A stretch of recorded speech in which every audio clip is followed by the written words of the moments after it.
L'un des aspects clés de la révolution numérique, c'est la place centrale de la donnée, une donnée devenue massive, si bien que l'on parle aujourd'hui de big data. Et dans ce contexte, eh bien, la France a sa carte à jouer, c'est ce que vont nous expliquer Salim Nalé, responsable du département système d'information de l'école d'ingénieurs ESCE Paris, et Larry Ndanga, étudiant.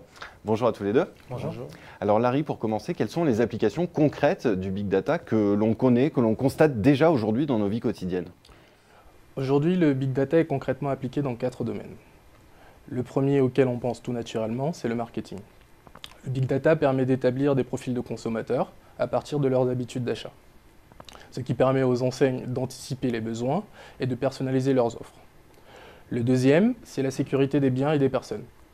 Le big data permet aujourd'hui d'éviter des crimes potentiels. Le troisième secteur qui utilise ces technologies, c'est l'urbanisme, notamment avec l'optimisation de la gestion des services de grandes métropoles. À titre d'exemple, la ville de Rio aujourd'hui est capable d'obtenir des informations prédictives avec 14 heures d'avance et avec une précision de 80%. Et pour terminer, le dernier domaine, c'est la santé, qui en France est en train de passer d'un modèle curatif vers un modèle préventif. Alors justement, dans ce domaine de la santé, à quoi est-ce qu'on peut s'attendre dans les toutes prochaines années? Aujourd'hui, avec la médecine participative, c'est-à-dire la collecte des données grâce aux objets connectés et aux applications numériques, nous pouvons établir des diagnostics plus élaborés et faire des recherches plus poussées. Ce qui permet justement la médecine prédictive, préventive et pertinente pour des gains d'efficience. Le big data promet des évolutions très poussées, notamment dans le domaine de l'épidémiologie, avec l'analyse et le recoupement des données de masse. Salim, le big data, c'est aussi un outil formidable pour les entreprises. Est-ce qu'on peut dire que ça marque une rupture et que ça va pousser à l'émergence de nouveaux business models? On peut dire que le big data marque à la fois une rupture et une évolution. D'abord, c'est une évolution car le principe d'analyse et de traitement d'un nombre important de données n'est pas un procédé nouveau. Par contre, avec le big data, ce procédé s'appuie sur des infrastructures en rupture technologique.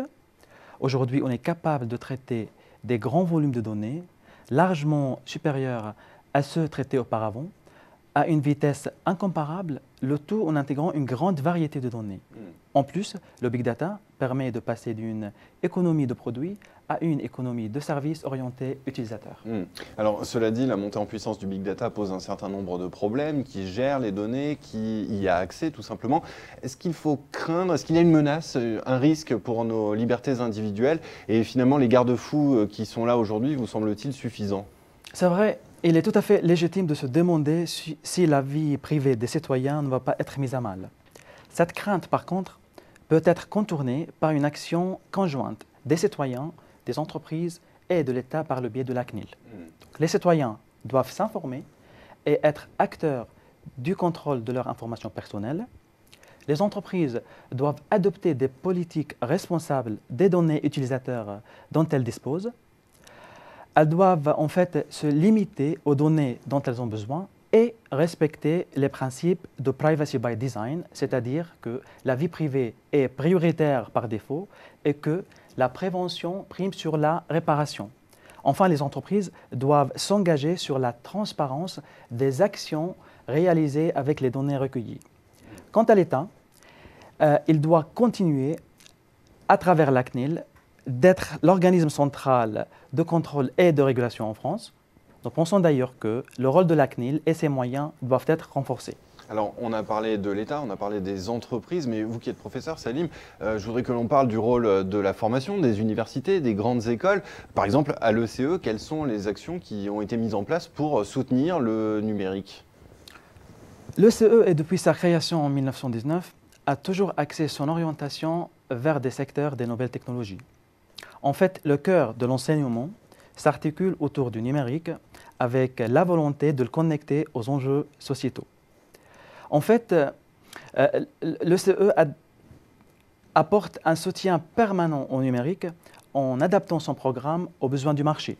C'est le cas par exemple avec la formation Data Scientist, développée depuis 2 ans.